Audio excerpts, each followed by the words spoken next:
আৰু কলিয়ে কৈছে যে মই যিডোখৰ জেগা ৰাজা তুমি যিকেইডোখৰ জেগা দিছা সেই জেগাকেইডোখৰ পৰা মই কেতিয়াও আঁতৰি নাযাওঁ এই জেগাকেইডোখৰৰ বাহিৰে মই কিন্তু কেতিয়াও ৰাজত্ব কৰিবলৈ নাযাওঁ গতিকে আমি যদি কিবা কাৰণ সেই কলিৰ জেগা থকা জেগাডোখৰলৈ নিজে যাওঁ তেতিয়াহে কিন্তু তাৰ প্ৰমাণৰ ভাগি হ'ব লগা হয় বা আমি কলিৰ প্ৰভাৱত পৰিব লগা হয় এই জেগাকেইডোখৰ ইতিমধ্যে কৈ গ'ল গতিকে আমি আকৌ ওলাই যোৱাৰ কথা ভবা নাই পাছত আমি আকৌ ওলাব যেতিয়া সময়ত আমি কম গতিকে কলিক যিহেতু সুবৰ্ণ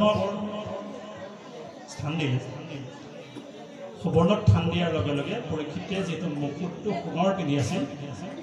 সেইকাৰণে কলিৰ প্ৰভাৱ পৰীক্ষিতৰ ওপৰত পৰিল আৰু তেতিয়া বাসনাটো বেয়া হৈ গ'ল তাৰ পাছতেই তেওঁ মৰাশা বাণী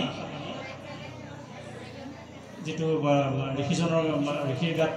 আহিলে তাৰ পাছতে তেওঁ সাপগ্ৰস্ত হৈছে সাপগ্ৰস্ত হোৱাৰ পাছৰ পৰিৱেশখিনি আমাৰ লাহে লাহে পদে কৈ যাব আমি পদে পদে আগবাঢ়ি যোৱাৰ কথা ভবা হৈছে কৃষ্ণ